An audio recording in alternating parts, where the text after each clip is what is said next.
Hey guys, welcome back to the AutoHound. So today we are here at Herb Chambers Audi in Burlington, Massachusetts. We are reviewing the new 2023 Audi Q4 e-tron. This is an all-electric vehicle. This car is priced at $61,000 and it is, like I said, all electric. So coming around the back side of the car, you can see it has a simple open tailgate. Has the easy lift tailgate, as most cars do these days. If you go under the first and second ring, that's where the button is. Press here and it opens right up to this pretty big storage area. As you can see, got the LED lighting, top tether, so you could hold your stuff down. And of course, it's a brand new car, so it comes with all the neat little features with the floor mats and whatnot. So other features of the Q-tron right here are the charging port. Press right there and it plugs in right there. Press it again and it closes it. So just like a gas cap, but not. This is electric cap.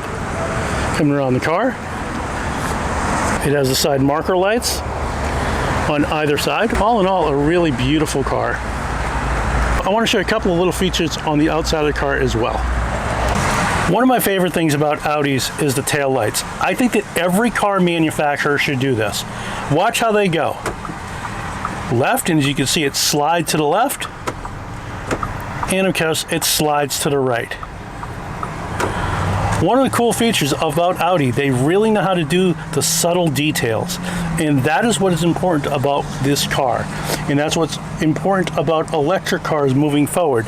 You'll be able to put more things into the car because you don't have to worry about the electronics. So looking under the hood of this car, I think you can be really impressed. It's an electric engine, but it's got a lot of the components up front here. A lot of manufacturers are using the front area as a frunk, so it added storage space. But because this is an SUV, they haven't done that. That's all in the back and inside the car. This right here is dedicated to all of the accessories, all of the fluids. And it's really nicely laid out. And as you can see, coming into it right here, so over here you have your fluids, down below you have your air conditioning, over here you have your windshield washer, another battery. So the car is certainly laid out very, very well and well thought out. So here's the back seat of the e-tron, and I'm going to sneak right in here and get myself settled in. And look how much room I have for my feet. This is massive back here. It's got the cool panoramic sunroof. It's got USB-C controls down there, and also 12 volt for a adapter for your cigarette lighter adapter. Has the Sonos surround system, and listen to this, solid. And this is plenty of room for somebody who has a family. It's really nice and very roomy back here. On the passenger side, you have the electric adjustable seats, which of course go forward, back, up, down, back, forward, and your lumbar supports up and down. Pretty neat features on the standard base model of this vehicle. Over here you can see the kind of fake wood, but it looks nice. It's not overly done. It's not too plasticky looking. It says e-tron right there. And you can see a nice long dashboard right here. From the passenger side, which a lot of people look at these cars for, is because multiple people get in it, right? It's an SUV. Take a look right down there. You can see that there's two USB-C charging ports along with a 12 volt cigarette lighter adapter right there. Over here, that slides forward, backward, and it also comes up, revealing a very deep storage cubby. Not a lot of room, but it's pretty nice. You have two cup holders right in the center, and the glove box is right here. I love these old-fashioned coin holders, as if anybody carries coins, but it does have a little spot for a pen. You should always have a pen in your car. You take a look right here, and it pops out sideways, as opposed to popping out straight. Nice touch. On the driver's side of the vehicle, you have the trunk release, which is right down here on the bottom of the door. And you have the child lock for back and front. The back windows, front windows, and you have your mirror adjustments left and right. And you can defrost your mirrors right from this point right here. So, mirrors left and right. retract them, and defrost. Nice feature. Has the memory seats, of course, and lock and unlock button. Down here you have the same exact seats as the side, front, back, left, right, up and down. Getting into the car, you have the auto headlights right there, and then right down there where my foot is, I'll point to it with my foot, that is the hood release. So if you want to get to your fluids, you can just look at it that way. Has a catch right there to go up and down on the steering wheel. And you have your cruise control right underneath right here. You have your cruise control right there. Over here you have your directionals, your high beams, and your parking lights. On this side is your windshield wiper stalk, and it has paddle shifters. Here's your down paddle, here's your up paddle. Now for electric. All right, I'm an electric car, trying to be a convert. I haven't made it that far yet, but I'm working on it. But here we go. So right down here is your start-stop button. Press that button, and it's initializing adaptive assist, and it's initializing everything. And I'm going to continue as a guest. This is the infotainment unit. The infotainment unit, I just tried it, is really, really fluid. And I think it's kind of cool. So you hit OK, and it's winding up. There is your map of where you are. Again, I'm at Herb Chambers in Burlington. Herb Chambers Audi in Burlington on Burlington Mall Road. Can't miss it. Here's the home button. Your home button shows you radio, media, phone, Navi, your phone apps, the vehicle. And it tells you all about the vehicle. So you press that button right there. You could select and dampen your shocks right here. The charging efficiency, it will tell you if it's charging. Charging not in progress. The battery level is at 88%, which gets you about 239 miles in this car. The efficiency assist, it does have automatic regeneration. They call it recuperation. And the range mode certainly will allow you to have better understanding of how far you can go, and it will slow your car down in certain circumstances. And range mode helps you maximize the current remaining range by using speed limits. So once again, it makes you drive a little bit more cautiously. We'll go back. This is really super intuitive. Your air conditioning is right here, and you would turn that on and off from there. You also have little controls down here as well for that. Your lights and visibility, your parking aid, driver assist, and your settings and service. And these are all of your neat little settings that you have on the car. Over here, go back to the home, favorites, and of course some more settings. So you can get your settings multiple different ways, general brightness display, etc. So it has a really polished infotainment unit. I like it a lot. That is for your radio. It's initializing. That is for Bluetooth. That is for your phone. And that is for your directions. So pretty neat. Over here, it shows you all of your information on the navigation. It's right in front of you. It tells you how fast the maximum speed limit is. 88% charge, 239 miles to empty right over there. Or, excuse me, 239 miles to empty right over there. And you are currently in park with the big red park button. Over here is your view. You could change the view. And you could change multiple different features. So you could show it everything in the middle with the date and time to the right and the map to the left with the more important features that you want in front of you. You keep changing the view, and it goes to the both views that you have there. If you hit this button right here, that will zoom in or zoom out, and this will zoom in. Over here is your list, different destinations, and your map orientation. This right here is your back button, and this goes and tells you your short-term memory, searching for Bluetooth, mobile device connected, and that's all from this little button right here. On this side, you have your phone. You could navigate through your radio stations from here and here. You have your heating steering wheel, push to talk, louder, softer, and that is your steering wheel button assignments, and you could change those. So by hitting this button right here, it turns on that. So let's do it again, and you could watch. I'll hit right here and just watch right there. 1, 2, 3, and that pops right up. Pretty neat feature. Okay, so is it time to drive this car yet? Not yet. So we could do drive select. So down here it has a little button that says drive select. You hit drive select and it will tell you what you want: efficiency, comfort, auto, dynamic, and individual. So you could set it to yourself.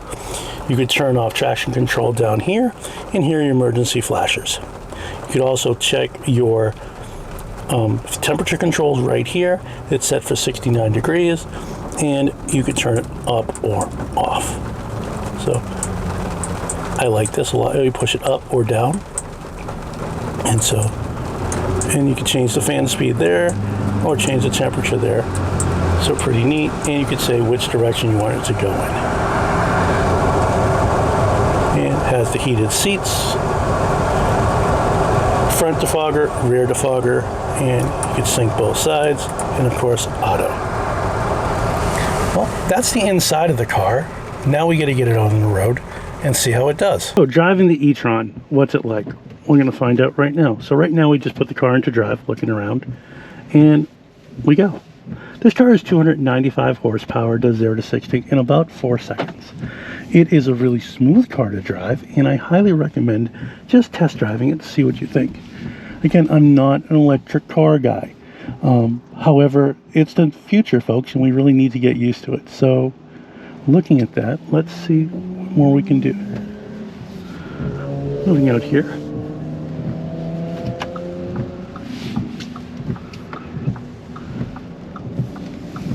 So as I mentioned, I'm not an electric car guy. However, I do believe that the electric cars are the future, and you have to kind of acknowledge what the future is going to bring into your life.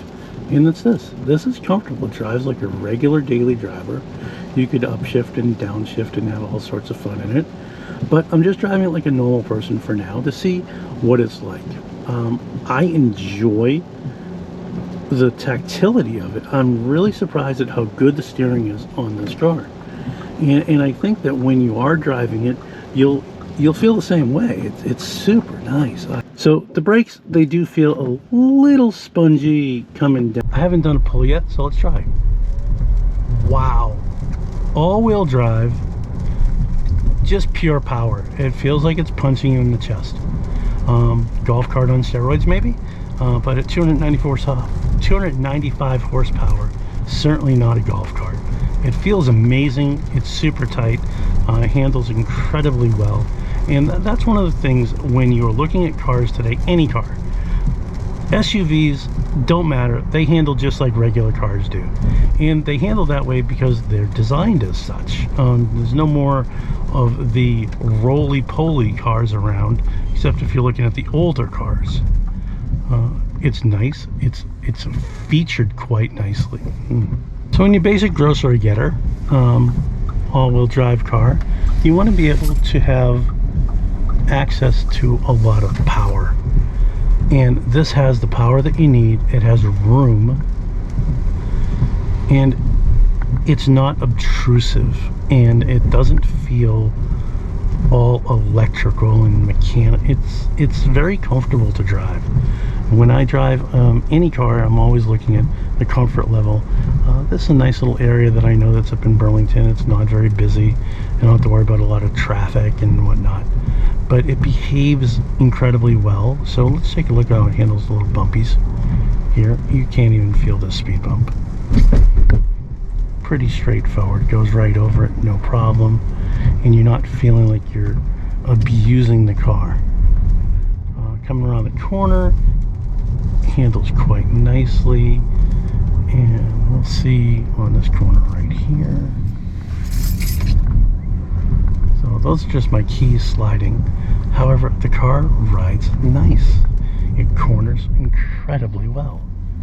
And that's what you want in a car. It has a little bit of body roll, but nothing that's to be unexpected.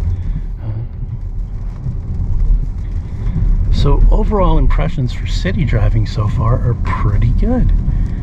We're going to get up on the highway and see what it can do. I do wish it was a little bit drier of a day, but this is all-wheel drive, so we'll be able to accelerate just a little bit harder than you would in a rear-wheel drive or front-wheel drive car. And back over the bumpies. Very nice. Handles incredible. And it's quiet. I think that's the one thing that I miss with gas cars versus electric cars. They're quiet. Oh, look, little geese. I like noise in a car. I like to hear the engine rev. I like to hear things accelerate and feel like I'm driving a mechanical piece of equipment as opposed to just something that doesn't have those noises.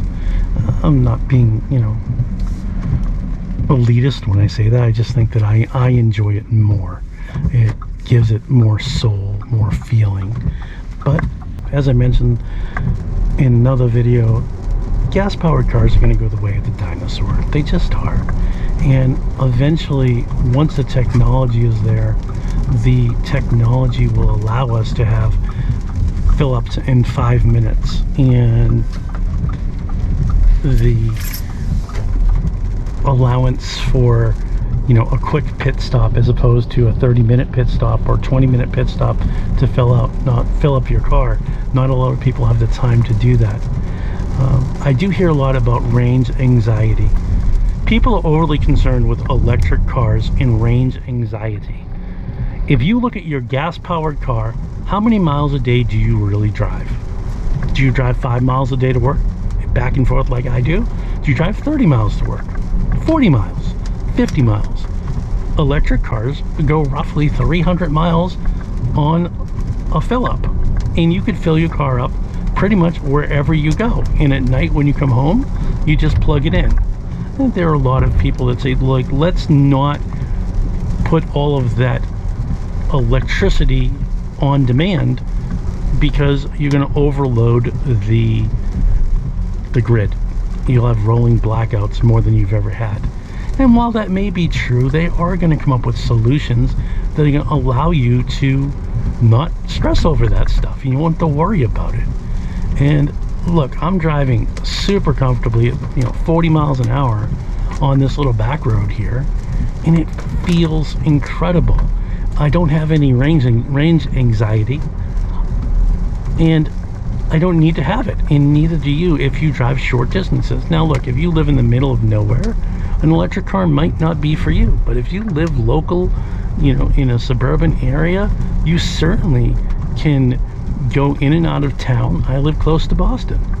I have no problem driving the 12 miles from my house into downtown Boston, even in heavy traffic, if I have a full charge, even if I have a half charge. I've been driving this car now for about 15 minutes. It shuts off, turns on, does what you want it to do, and my mileage, my range is still 226 miles, and I started at 242. I don't see the problem there. I don't think range anxiety is really your argument that you should be hanging on for most people. Some people, yes. Let's see the entrance and see how it corners, shall we? Let's see how the corner is. All-wheel drive, comfortable, 46 miles an hour. Wow. Wow, wow, wow. Does that handle incredibly well.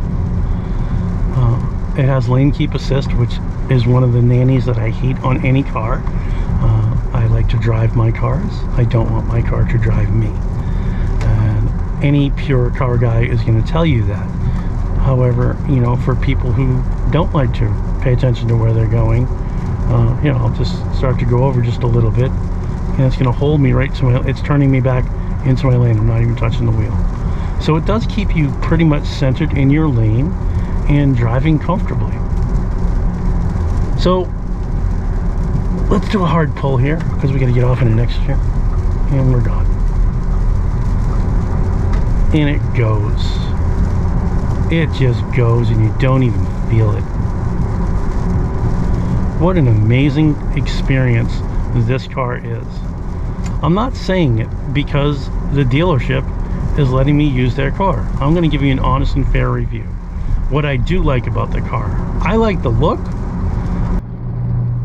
I like the fact that they use the front end where the hood is, where it's supposed to be used for. You fill up your fluids in there. I think that's great. I like the space in the back seat. It's huge, especially if you have bigger, taller kids. You could fit a 6-footer back there, no problem. I like the fact that the car is well designed and the infotainment system is really intuitive, and it's super fast, and it's very, very approachable. You don't need a master's degree to figure it out, like in my Boxster. My Boxster is very challenging for that. What I don't like about it, I don't like the nannies, so you can shut those off, I'm sure. But the other thing I don't like about it is the pedal feel on the brakes. The gas pedal feel feels amazing. The brake pedal feel takes a minute to get used to because you get that brake regeneration, and it doesn't feel as instant. It almost feels spongy, but that's something that I'm sure can be tuned out of the car over time. So I'd like to really thank you all for watching this video. If you like this type of content, please make sure you like, you comment, and you subscribe. And remember, it's about the drive. I want to give a special thanks to Herb Chambers Audi in Burlington, Massachusetts for having me drive this vehicle.